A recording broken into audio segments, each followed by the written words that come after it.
and One Nation FM. Well, every day we have this feature called Fired Up with Ashraf Gangrakar, but once in a while he's muted. The fire has been doused, so we'll pick it up with Hussain Choonara from the African Muslims Agency. Hussain, salam alaikum. Good talking to you. Walaikum assalam wa rahmatullahi wa barakatuh. Uncle Ashraf, shukran for having us in Salam Media this morning. Thank you. I had a chat with Shaheen Isab about Sahuk, but we will not discuss that. You should be very busy around that issue, I'm sure. But what do you want to talk about today? You know, Uncle Ashraf, Guy Rika is always the example, and Ashraf in the morning is always what we look forward to listening to. But Ashraf Guy Rika asked me to connect this morning, and I thought the topic will be lessons from from giants that came before us, Ashraf, and to the viewers and listeners of Salam Media. Basically, because I always have to reflect on where I came from. People always tell me, for example, what is it? You're so lucky to be, you're in the humanitarian space. What you do. My reply is always the same, Ashraf. My reply is always the same, that you don't have to study to be a humanitarian. You don't have to study to do something. It's not a profession. It's not an industry. We all are humanitarian. We all are humanitarian first before we're anything else. Before, whether we're an accountant, whether we're a doctor, whether we're a lawyer, we are all humanitarian, and we all play a part in the process of serving others. You don't have to go to Afghanistan to be a humanitarian. You don't have to go to Syria.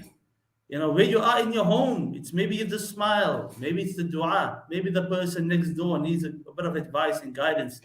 So when I talk about lessons from giants before us, I'm reminded about many people, but two in particular that I always reflect on every day. Every day when I go to work, so to speak. One is my late dad, Hafiz Hussain Choonara, the founder of Amma. Many lessons from him in his life, but I feel that I learned more about him after his passing than I learned from him when he was around. And I think many of us can then share the same about any of us in our families, because we always hear stories about people when they pass on about, your dad helped me this, or he said this to me, this is what I was looking forward to. And he was the kind of the human being, Ashraf, that, he gave everything of him selflessly to every single person in every setting, not only in the space of AMA or in the work that he did, but in every setting, every gathering, whether it was friends, whether social circle, whether it was his kids or his grandkids, he gave of himself, entirely for the benefit of that person. And two lessons I learned from him is, I'll share two stories with you. I know we're short on time. Is one day I remember we came home, it was I think a Sunday afternoon, and we're about to go into the house, and Dad stood outside. He didn't go into the house. Thinking it's weird, everybody's inside, Dad standing outside. So I just stood. I don't know why, but Allah planned it such that I stood and watched. And as he stood outside, he just waited and waited alone outside. And then I looked beyond him and I saw down the road there was an elderly man with a crutch walking down the road. I'm watching this. I didn't put the two together, but that man took a while to walk and walk and walk with his crutch. And as he came by, Dad waited and waited and waited until the man came next to him and said, Dad asked him, my brother, what is your name and where are you from? Obviously interacting with him, and then gave him something, and then the man was led on. And for me, that was a lesson. I don't know why, but I think back that always sticks out in my mind that I didn't ask Dad about it. He didn't tell me, boy, you see, you got to learn about it. He didn't pass any message on. But watching him do that, I learned about treating someone with their dignity. With dignity, whether you are able to assist someone or not, but always leave them with their dignity. And Ashraf, sometimes we come to a traffic light, or someone comes to our door and asks us for something. How many times do we ask someone, what is your name? Sometimes, where do you come from? What is your situation? Irrespective of whether you're going to assist them or not. But the most important thing for someone to hear for themselves is their name.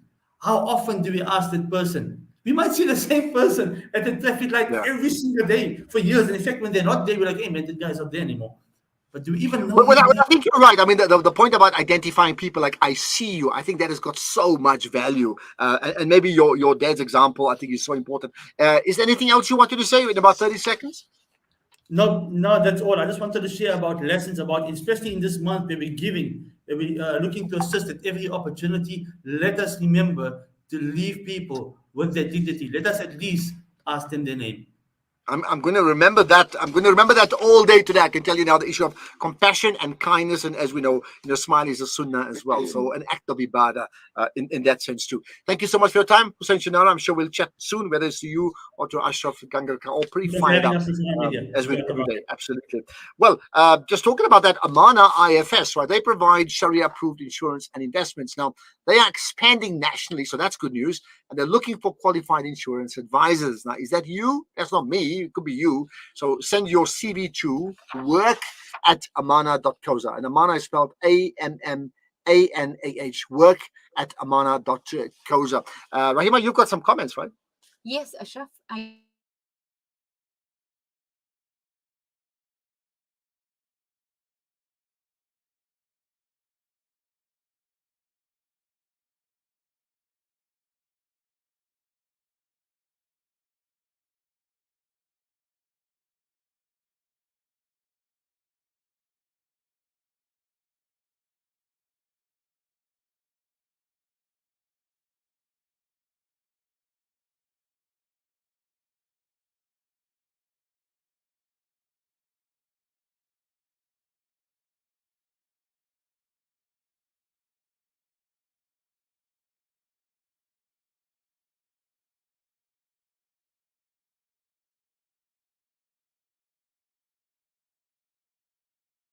Are complimentary to people, others are critical, but you certainly have a view, and those views do matter.